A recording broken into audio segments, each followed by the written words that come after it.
New Noida में जमीन अधिग्रहण कब शुरू होगा और न्यू नोएडा में मुआवजा मिलने में कितना वक्त लगेगा?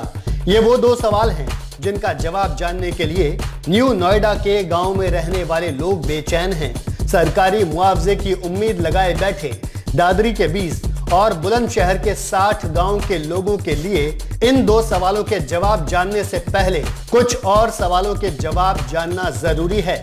80 गांव के लोगों को पहले ये जानना जरूरी है कि न्यू नोएडा का डेवलपमेंट मॉडल क्या होगा। क्या नोएडा अथॉरिटी वाकई इन गांवों का अधिग्रहण करेगी भी या नहीं? क्या न्यू नोएडा का डेवलपमेंट करने के लिए निजी कंपनियों की मदद ली जाएगी? क्या न्यू नोएडा को डेवलप करने के लिए लैंड पूलिंग पॉलिसी अपनाई जाएगी? इसके अलावा 80 गांव के लोगों के लिए यह भी जानना जरूरी है कि क्या न्यू नोएडा गुरुग्राम मॉडल पर डेवलप किया जाएगा। इन सभी सवालों के जवाब मिलने के बाद ही ये पता चल पाएगा कि मुआवजा कब मिलेगा और कौन देगा। दरअसल असलियत यह है कि नोएडा अथॉरिटी को न्यू नोएडा के डेवलपमेंट का अधिकार तो मिल गया है, लेकिन अभी ये फाइनल नहीं हुआ है कि इसका डेवलपमेंट मॉडल क्या होगा। 80 गांव के लोगों को लगता है कि नोएडा अथॉरिटी सीधे हर गांव के जमीन मालिक से जमीन खरीदने जा रही है, जबकि ऐसा नहीं है। दरअसल नोएडा अथॉरिटी सीधे किसानों से जमीन खरीदने से बचना चाहती है। अथॉरिटी नहीं चाहती कि वो जमीन अधिग्रहण को लेकर किसी कानूनी पचड़े में फंसे। न्यू नोएडा के 80 गांव का कुल एरिया लगभग उतना ही है जितने एरिया में नोएडा बसाया गया है। ये एरिया है लगभग 200 स्क्वायर किलोमीटर। अब तक नोएडा अथॉरिटी विकास कार्यों के लिए खुद जमीन अक्वायर करती थी और अलग अलग कामों के लिए लाइसेंस देती थी, लेकिन अब न्यू नोएडा के लिए 200 स्क्वायर किलोमीटर जमीन अक्वायर करने का काम अपने सिर लेकर वो किसी मुश्किल में नहीं पड़ना चाहती। नोएडा अथॉरिटी के कुछ सोर्सेज का कहना है कि न्यू नोएडा के लिए हरियाणा के गुरुग्राम जैसा डेवलपमेंट मॉडल अपनाया जा सकता है।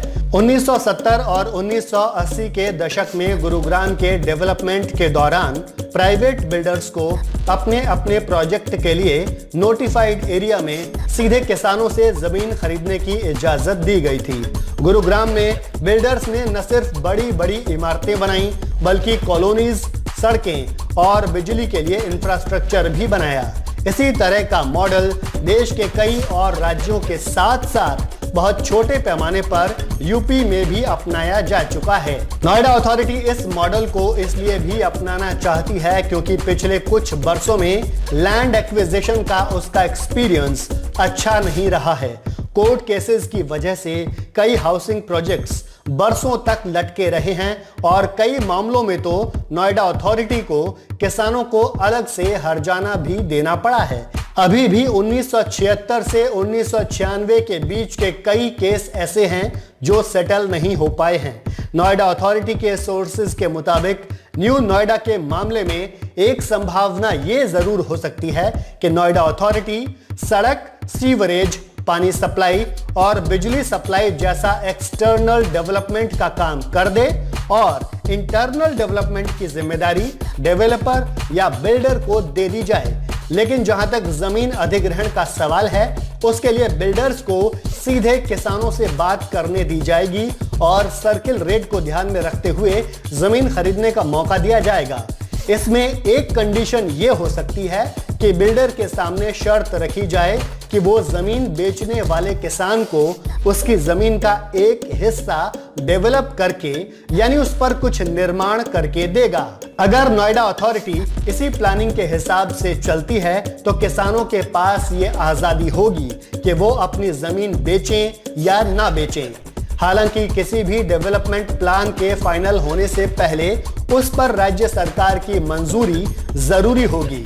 उम्मीद है कि 80 गांव के लोग समझ गए होंगे कि उनकी जमीन का अधिग्रहण होने और मुआवजा मिलने में अभी काफी वक्त बाकी है।